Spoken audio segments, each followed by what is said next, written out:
మాటలు ఉంటే సుఖమును, చెడ్డ మాటలు ఉంటే దుఃఖమును అనుభవించేదానికి సహాయపడుతుంది ఈ చెవి. దీని స్థానము చెవులు గోలకం. దీనికి అధిపతులు అష్టదిక్పాలకులు. శబ్దవేది మంత్రం అనేది ఒకటి ఉండేది పూర్వం. శత్రువు ఎక్కడైనా శబ్దం చేస్తే యా పక్క నుండి వస్తాదని వేసేవారు. వనములలో ఎక్కడైనా మృగాలు పక్షులు అరిస్తే వేటకు పోయినప్పుడు శబ్దం కంటికి కనిపించకపోయినా ఈ స్థానంలో ఉండదని చెప్పి శబ్దవేదిని వేధించి దాన్ని చంపేటువంటి. అట్లా మనకి ఇప్పుడు అష్టదిక్కులలో ఏ పక్క నుండి వస్తా ఉంది అనేది ఇదేదానికి అష్టదిక్పాలకులు దీనికి అధిదేవతలుగా ఉండాలి. దానికి స్తోత్రములు. మళ్ళీ మీరు 3 రోజుల కార్యక్రమం ఎట్లుంటారో ఏమో, బద్ధకం అయిపోతుంది. ఒళ్ళంతా అవ్యక్త శక్తి వచ్చి పారాడుతూ ఉంటుంది. చాలా జాగ్రత్తగా ఉండాల. విరామం ఉంటే వస్తాం. ముందు రామం అయినాక విరామం. అప్పుడు అందువలన ఇప్పుడు మనకు ఆ శక్తి ఏం పని చేస్తుంది అనే దానికి అష్టదిక్పాలకు చెవులకు అధిదేవతలుగా ఉండి మనకు సమస్త విషయాలను తెలియజేస్తాయి. త్వక్కుకు వాయువు అధిదేవత. ఇది శీతము, ఉష్ణము, కఠినము, మృదువు, స్త్రీలు, పురుషులు, ధనము, స్నేహితులు ఇత్యాది స్పర్శలను ఆలింగనం చేసి అక్కడ ఉండే అనుభవాలను అనుభవిస్తుంది. అందుకు త్వగేంద్రియమునకు వాయువు అధిపతి. ఇక నేత్రములకు సూర్యుడు అధిపతి. ఈ నేత్రములలో ఎంత శక్తి ఉందంటే దాని మాదిరి బల్బు వలె ప్రకాశించదు కానీ మొత్తం అన్నిటినీ ప్రకాశింపజేసే వెలుగు ఇది. వెలుగాకారం కానరాదు కానీ చీకటిని కూడా ఇది చీకటి ఉందని చెప్పేటువంటి వెలుతురు ఇది. చీకటిని కూడా చూసే వెలుతురు ఉందంటే దీనికే తెలుసు, మోగదానికి సూర్యునికి తెలియదు, ఇంకొకరికి తెలియదు. కానీ ఈ చక్షువుకు ఆ చక్షువు సంకేతం పెట్టి ఈ శక్తి ఆ శక్తి ఏకమైంది. ఆయన చిన్నది బాగా పనిచేస్తాడు పగులు పూటంతా. కాబట్టి ఈ నేత్రములకు సూర్యుడు అధిపతి. ఇది సమస్త దృశ్య ప్రపంచంలో ఉండే సుఖ దుఃఖాలను ఆత్మకు చేరవేస్తుంది. ఇక జిహ్వ ఉంది. ఇది సకర్షోపేతమైనటువంటి స్థానం. ఇది ఈ శరీరములో రసాన్ని పుట్టించి మళ్ళా సృష్టి వ్యాప్తి చెందేకి, సృష్టిలో తన బీజం మిగిలేదానికి అన్నీ ఇక్కడ వ్యవహారం చేసేటువంటిది. ఇది షడ్రుషులే కాదు, షడ్రుషులు మిగతా జంతువులకి. మనకు 7 రుసులు అన్ని మిశ్రం చేసుకొని తింటాం మనం. ఉప్పు ఉప్పుగా తినము, కారమును కారముగా తినము, పులుసును పులుసుగా తినము, కలుపుకొని తింటాం. కాబట్టి మనకు 7వ రుచి వచ్చింది. అన్ని ఏది తింటే అట్లే తింటే, గడ్డి తింటే గడ్డి తినాల్సిందే, ఇంకోటి తింటే ఇంకోటి తినాల్సిందే, తౌడు పెడితే తౌడు తినాల్సిందే, ఇంకోటి తినవద్దు. అంటే దాంట్లో షడ్రుషులు. ఈయనకి 7 రుచులు ఉన్నాయి. మానవుడు 7 రుచుల సారాంశాన్ని వెంటనే ఆత్మకు చేరవేస్తుంది. ఉప్పు తక్కువైతే ఆత్మకు చెప్తానే కొరడా తీసుకొని వస్తుంది బయటికి, ఎక్కువైనా అట్లే వస్తుంది. అంటే దీనిలో ఉండేటువంటి పని ఏం చేస్తుంది అంటే జిహ్వలో ఉండేటువంటిది వర్ణస్వరూపమైనటువంటి ఆత్మశక్తి. ఈ సదృశుల్లో ఏమి లోపం ఉన్నా కూడా కనిపెట్టి వెంటనే చెప్పేటువంటి శక్తి దీనికి. అట్లే గ్రాణమునకు అశ్విని దేవతలు అధిదేవతలు. సువాసన, దుర్వాసన, మిశ్రమ వాసన, సువాసన మిశ్రమ వాసన, దుర్వాసన మిశ్రమ వాసన అని 4 విధమైనటువంటి వాసనలు ఉంటాయి. ఇక్కడ మానవుడు బంధింపబడి ఉండాలి. ఈ యొక్క 25 తత్వములు, ఈ 25 మంది యొక్క అధిదేవతలు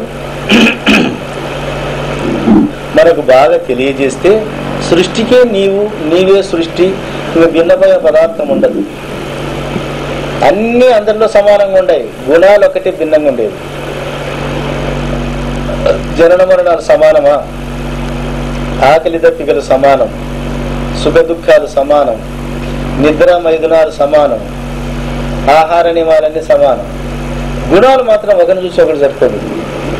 ఈ గుణస్వరూపిని వచ్చిన చూడి ఇది ఏకమును అనేకము చేసి పాలిస్తాను. ఎప్పుడు ఈ గుణాన్ని దావలో పెట్టుకున్నాడో ఇదంతా ఏకమే, రెండోవాడే లేడు. అసలు రెండోవాడు ఉండాలంటే సిగ్గు అనిపిస్తుంది. ఇంకెక్కడ ఉందిరా రెండోవాడని. అట్లా స్వరూపము కలిగినటువంటిది.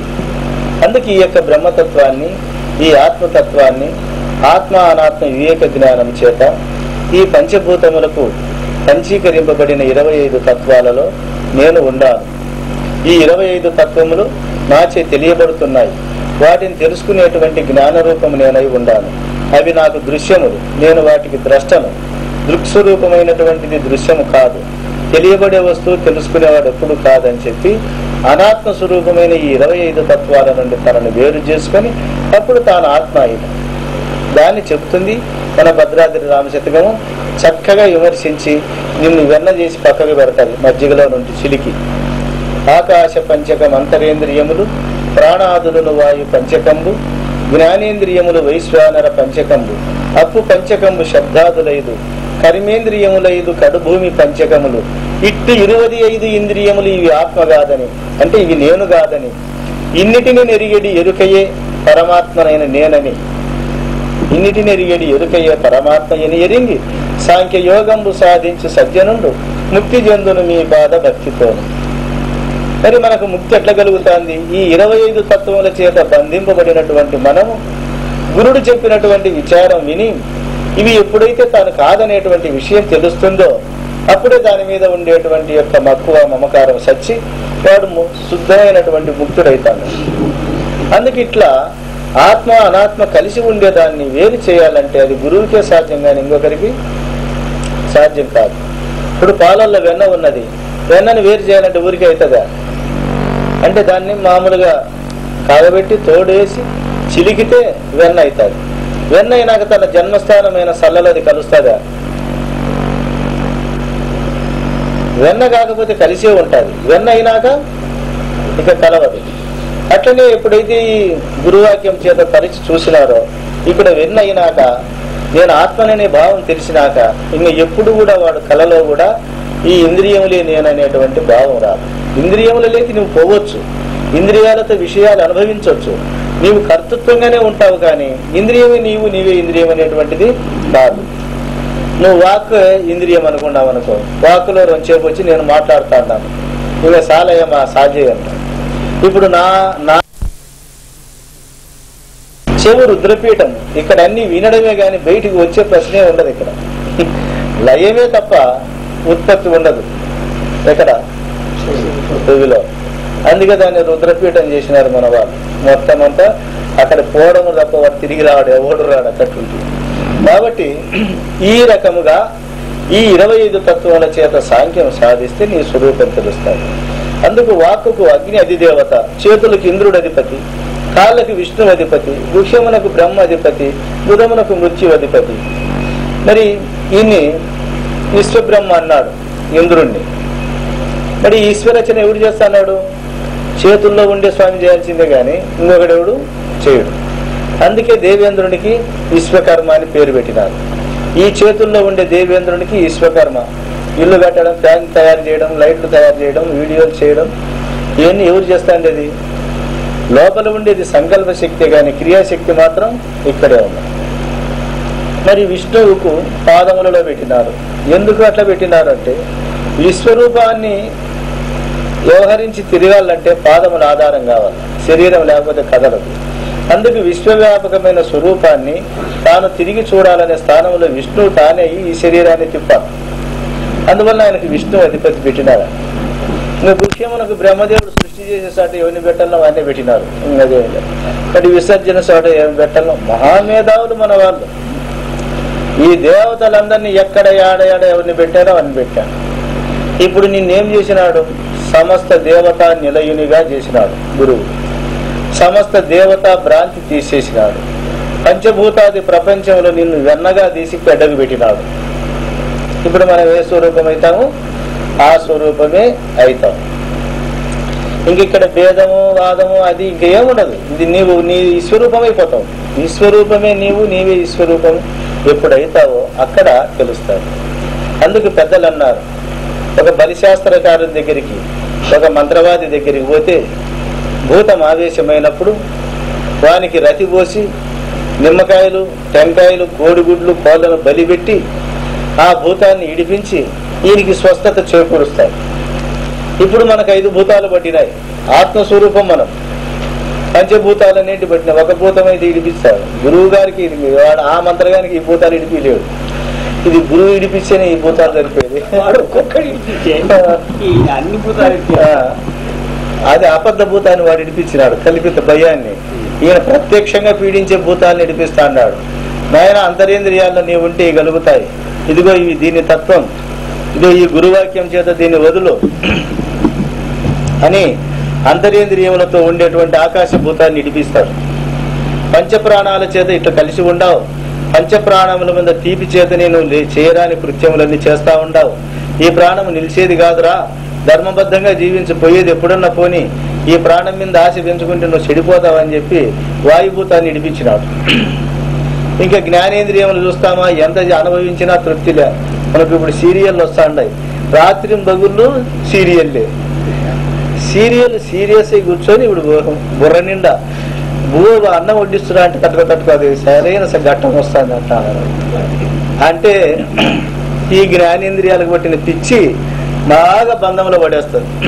కాబట్టి నాయన ఈ జ్ఞానేంద్రియములు ఇదిగో ఇట్లా బంధిస్తానాయి నిన్ను, ఈ బంధానికి నువ్వు లొంగకూడదు, నువ్వు ఆత్మస్వరూపానివి, నీవు నిజంగా స్వయంభూవి, ఒకదాని చేత బంధింపబడి అంత కించగ్నునివి కాదు అని చెప్పి గురుడు చెప్పి ఆ అగ్నిభూతాన్ని నడిపిస్తా ఉండాలి. ఇంకా విషయేంద్రియాలు మనకు ఉండనే ఉన్నాయి. ఒక్కొక్క విషయం ఒక్కొక్కరిని నాశనం చేసింది. అన్ని విషయాలు కలిసి మనములు నాశనం చేసినాయి. అందుకే అవన్నీ గురువు గారు చెప్పినారు, రే ఒక్కొక్క విషయంతో ఒకటి వస్తాడు, ఇన్ని విషయాలు కలిసి నేను బతుకుతానంటే నీ తప్పు, నువ్వు కూడా ఆ విషయాలు ఉంటే సస్తావు, కాబట్టి ఇడిచిపెట్టని చెప్పి గురువు గారి విషయేంద్రియాలను మెత్తగా ఇడిపించినాడు. అందుకే పతంజలి యోగ సూత్రాల్లో మొట్టమొదట, పతంజలి అంటే నిన్నమండటోడు కాదు, వాడు కృతయుగముడే, సన్నోడు కాదు, ఎట్లా దీన్ని నిగ్రహించాలా, ఎట్లా మనస్సును అదుపులో పెట్టుకోవాలనేటువంటి దాన్ని చేసినాడు. ధ్యానాన్ని కూర్చున్నాడు. అయ్యో వాళ్ళ కథలు ఇనింటే బాగుండు, వాళ్ళ మాటలు ఇనింటే బాగుండు అంటదంట లోపల మనస్సు. అయ్యో స్త్రీలతో సుఖంగా అనుభవించింటే బాగుండు అంటదంట మళ్ళా మనస్సు. సుందరమైన ప్రపంచాన్ని చూసి అందాన్ని మననం చేసుకుంటే ఆనందపడితే ఎంత బాగుంటుందో అనుకుంటుందంటే ఇది మనస్సు. రసాన్ని చూసి అనుకుంటుందంటే ఈ మనస్సు. గంధాన్ని చూసి అనుకుంటుంది. అక్కడ చెప్పినారు దీనికి.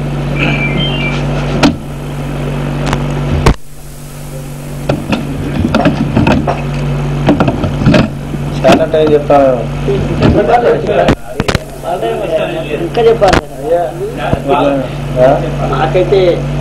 మనోరూపంలో స్పర్శ కావాలని చెప్పి పోతున్నావు, అది ఏనుకుబట్టిన గతి నీకు పడుతుంది, కాబట్టి అట్లా పోవద్దని చెప్పి అనుకుంటా. అట్లనే శబ్దముకు జింకలు పట్టేవాడు ఎట్లా పడతాడు తెలిసినా, వాడు అవి అడవికి వర్షాలు వచ్చినప్పుడు అడవి నుండి ఇంటికి చేనల్లోకి వస్తాయి. వస్తే ఈడు ఒక మాన దగ్గర గుడ్డి మీద కూర్చొని పులిగొయ్యి వాపుతాడు. ఆ పులుటు ఊపుతా ఉంటే అవి కళ్ళు మూసుకుంటాయి.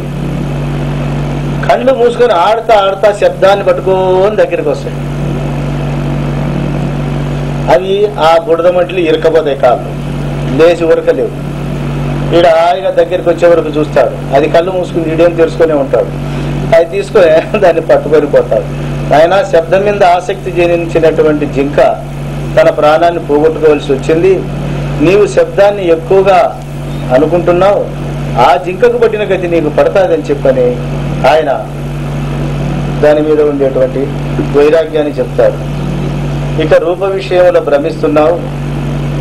ఒక మిడత దీపం తినే పదార్థం అని చెప్పి అందులో వేడి ఉంది, కాలి చంపుతుందనే జ్ఞానం లేక దాని చుట్టూ తిరిగి ఆ శాతానికి రెక్కలు ఊడిపోయి అందులో పడి చచ్చిపోతుంది. అట్లనే నీకు ఎంతవరకు ఈ కామక్రోధాదులు అధికంగా ఉంటాయో అంతవరకు రూపం అనేటువంటి దీపం దిక్కు తిరిగి ఆ తర్వాత అవి ఊడిపోతాయి. అది పడిపోయినట్టే నువ్వు పడిపోతావు. చాలా జాగ్రత్త, నువ్వు దైవధ్యానం చేయని చెప్పి తన మనసుకు చెప్పుకుంటాడు. ఇట్లనే ఈ పంచేంద్రియములలో ఉండేటువంటి దోషాలన్నిటినీ మనసుకు చూపించి గురువు గారి దగ్గర ఏకాగ్రతగా వినేటువంటి యొక్క ధైర్యాన్ని, స్థైర్యాన్ని దానికి కలిగిస్తాడనమాట. అట్లనే మనం ఎప్పుడైనా కానీ కూర్చున్నప్పుడు అంతరేంద్రియ నిగ్రహం, బాహ్యేంద్రియ నిగ్రహం ఎందుకు చెప్పినారు అంటే, గురువు చెప్పే సూక్ష్మాతి సూక్ష్మమైన బోధ మన మనసుకు నాటాలంటే ఏకాగ్రత అవసరం. ఏకాగ్రత లేకుండా ఎవరికి పట్టదు. ఎంత వాడు ఏకశాంత గ్రాహి కావచ్చు కానీ వానికి మాత్రం సంతల విషయాలు జ్ఞాపకం వస్తాయి, కానీ గురువు చెప్పేది మాత్రం రాదు. కాబట్టి ఈ విషయంలో బహు జాగ్రత్తగా ఉంటేనే మనకు సరిపోతుంది. అందువల్ల ఈ పంచ తన్మాత్రలలో ఉండేటువంటి దోషాన్ని పతంజలి చెప్పేట్లు కూర్చున్నాడు. అట్లా మనం చేస్తే చూర్ణిక అనేది ఒకటి రాసినట్టు. ఈ చూర్ణికలో చెప్పిన పదాలు మనకు గ్రంథం తయారైంది.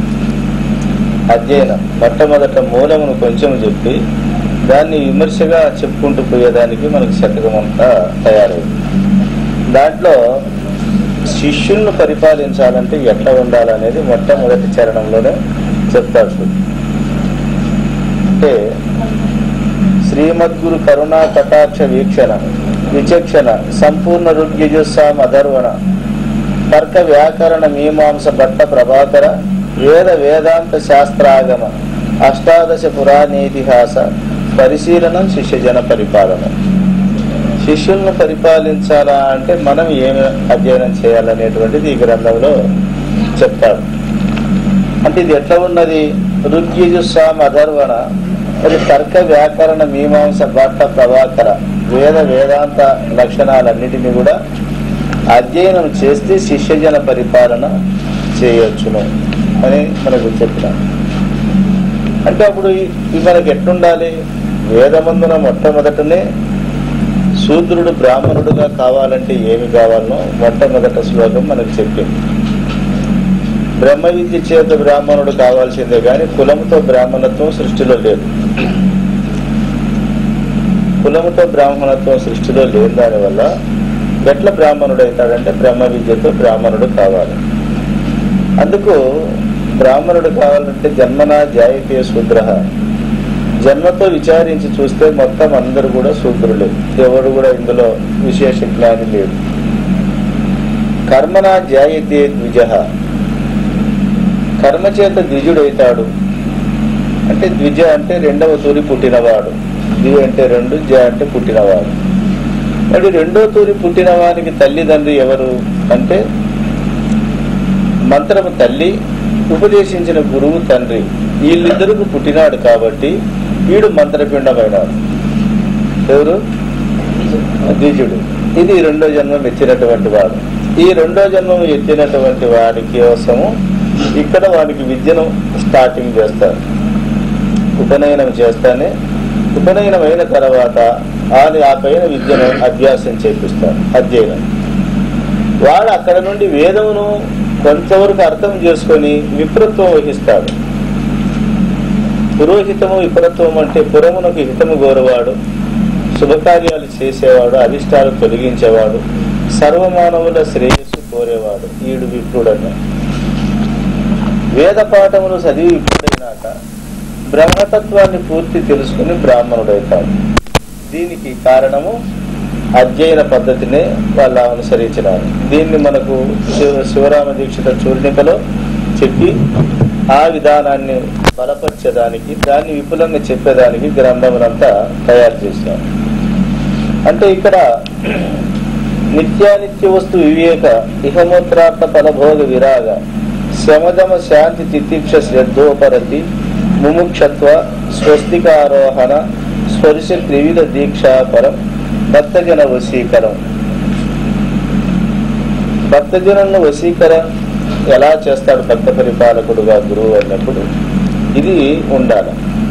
మీకు సాధన చతుష్టయం అంత తెలిసే ఉంటుంది. ఇంతకు పూర్వము ఎవరు సాధన సంపత్తి అంటే ఏమి, చతుష్టయ సంపత్తి ఏమి అని అన్నాం కదా. అంటే సాధన చతుష్టయము అనేటువంటిది ఈనాటిది కాదు, అది ఋషి ప్రోక్తముగా పూర్వకాలం నుండి ఉన్నటువంటిది. వాసుదేవ మరణములో కూడా దీనికి మంచి ప్రాముఖ్యం ఇచ్చినారు. సీతారామాంజనేయ సంవాదంలో కూడా దానికే ప్రాముఖ్యం ఇచ్చినారు.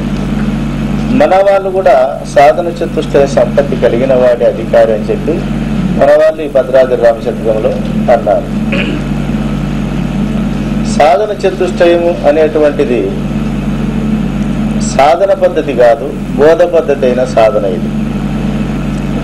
ఇది యోగాభ్యాసాలు చేసేట సాధన కాదు. సాధన అంటే ఇది బోధ పద్ధతి అయిన సాధన మన వాళ్ళు చెప్పినారు.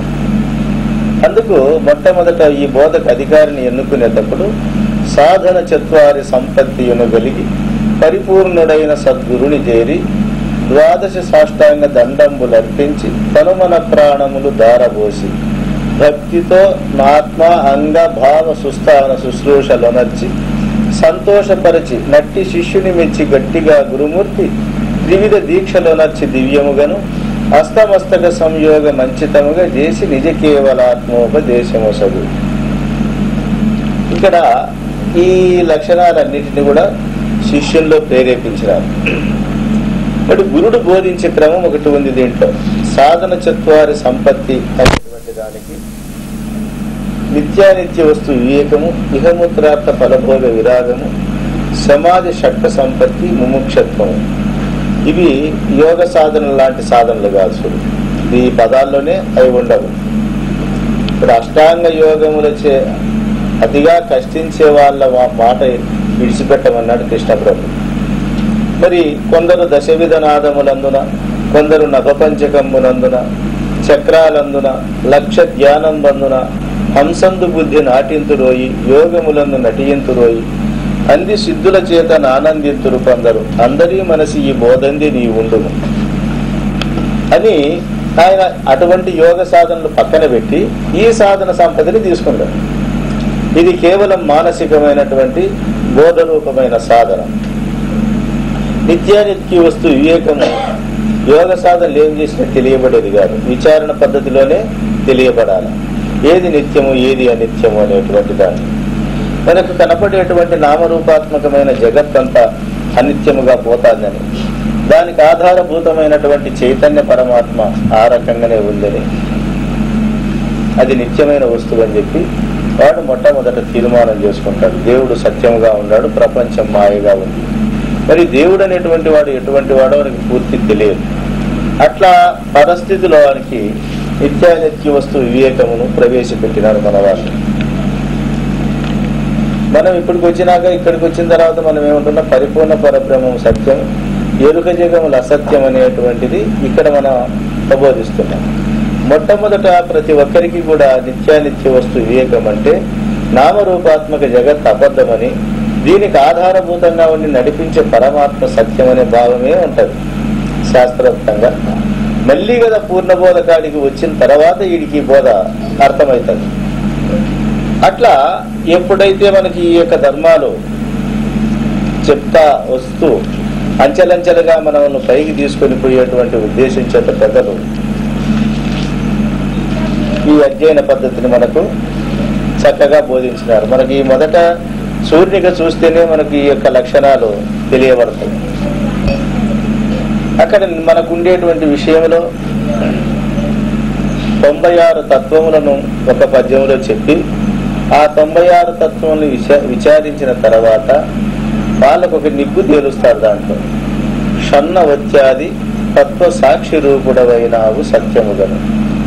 షణ్ణవత్యాది 96 తత్వములకు నీవు సాక్షి రూపుడవైనావు సత్యముగను అంటారు.